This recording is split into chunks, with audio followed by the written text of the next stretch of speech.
Chapter 1. Domestication and the Dream of the Planet. What you are seeing and hearing right now is nothing but a dream.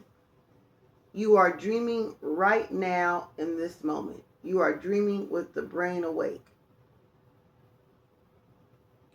Dreaming is the main function of the mind, and the mind dreams 24 hours a day. It dreams when the brain is awake. It also dreams when the brain is asleep. The difference is that when the brain is awake, there is a material frame that makes us perceive things in a linear way. When we go to sleep, we do not have the frame, and the dream has the tendency to change constantly. Humans are dreaming all the time. Before we were born, the humans before us created a big outside dream that we will call society's dream, or the dream of the planet. The dream of the planet is the collective dream of billions of smaller personal dreams, which together create a dream of a family, a dream of a community, a dream of a city, a dream of a country, and finally, a dream of the whole humanity. The dream of the planet includes all of society's rules, its beliefs, its laws, its religious, its different cultures and ways to be, its government, schools, social events, and holidays. We are born with the capacity to learn how to use dreams, and the humans who lived before us teach us how to dream the way society dreams. The outside dream has so many rules that when a new human is born, we hook the child's attention and introduce these rules into his or her mind. The outside dream uses mom and dad, the schools, and religion to teach us how to dream. Attention is the ability we have to discriminate and to focus only on which we want to perceive.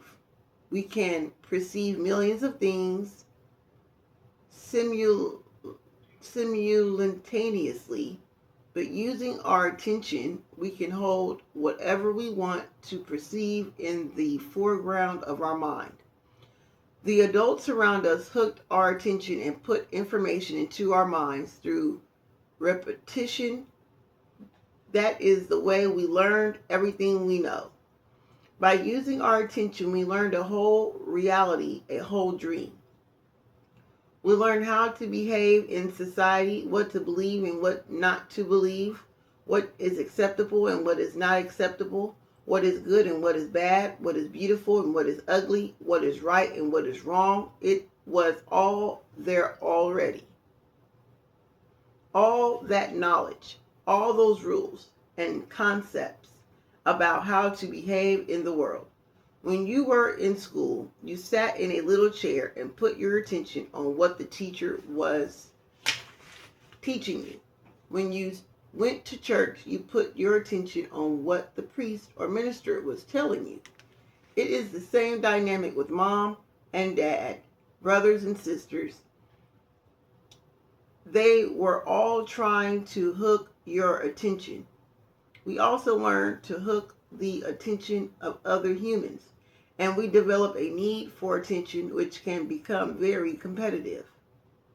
Children compete for the attention of their parents, their teachers, their friends. Look at me.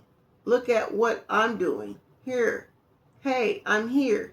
The need for attention becomes a very strong and continues into adulthood. The outside dream hooks our attention and teaches us what to believe, beginning with the language that we speak. Language is the code for understanding and communication between humans. Every letter, every word in each language is in agreement. We call this a book. We call this a page in a book. The word page is an agreement that we understand. Once we understand the code, our attention is hooked and the energy is transferred from one person to another. It was not their choice to speak English. You didn't choose your religion or your moral values. They were already there before you were born. We never had the opportunity to choose what to believe or what not to believe. We never choose even the smallest of these agreements. We didn't even choose our own name. As children, we didn't have the opportunity to choose our beliefs, but we agreed with the information that was passed to us from the dream of planet via other humans. The only way to store information is by agreement. The outside dream may hook our attention, but if we don't agree, we don't store that information. As soon as we agree, we believe it. And this is called faith. To have faith is to believe unconditionally. That's how we learn as children. Children believe everything adults say. We agree with them, and our faith is so strong that the belief system controls our whole dream of life. We didn't choose these beliefs, and we may have rebelled against them, but we were not strong enough to win the rebellion. The result is surrender to beliefs with our agreement. I call this process the domestication of humans. And through this domestication, we learn how to live and how to dream. In human domestication, the information from the outside dream is conveyed to the inside dream, creating our whole belief system. First, the child is taught the names of things: mom, dad, milk, bottle. Day by day, at home, at school, at church, from television, we are told how to live, what kind of behavior is acceptable. The outside dream teaches us how to be human. We have a whole concept of what a woman is and what a man is. And we also learn to judge. We judge ourselves, judge other people, and judge the neighbors. Children are domesticated the same way that we domesticate a dog, cat, or any other animal. In order to teach a dog, we punish the dog and we give it rewards. We train our children whom we love so much the same way that we train any domesticated animal, with a system of punishment and reward. We are told, you're a good boy, you're a good girl, when we do what mom and dad wants us to do. When we don't, we are a bad girl and a bad boy. We went against the rules, we were punished. We went along with the rules, we got a reward. We were punished many times a day, and we were also rewarded many times a day. Soon we became afraid of being punished and also afraid of not receiving the reward. The reward is the attention that we got from our parents or from other people like siblings, teachers, and friends. We soon develop a new hook. Other people's attention is ordered to get the reward. The reward feels good. We keep going with others want us to do in order to get the reward. With that fear of being punished and the fear of not getting the reward, we start pretending to be what we are not, just to please others, just to be good enough for someone else. We try to please mom and dad. We try to please the teachers at school. We try to please the church, and we are started acting. We pretended to be what we are not because we are afraid of being rejected. The fear of being rejected becomes the fear of not being good enough. Eventually, we become someone that we are not. We become a copy of mama's beliefs, daddy's beliefs, society's beliefs, and religion's beliefs.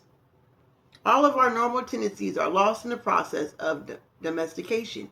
And we are old enough for our minds to understand. We learn the word no. The adults say, don't do this and don't do that. We rebel. We say no. We rebel because we are defending our freedom. We want to be ourselves, but we are very little, and the adults are big and strong. After a certain time, we are afraid because we know that every time we do something wrong, we are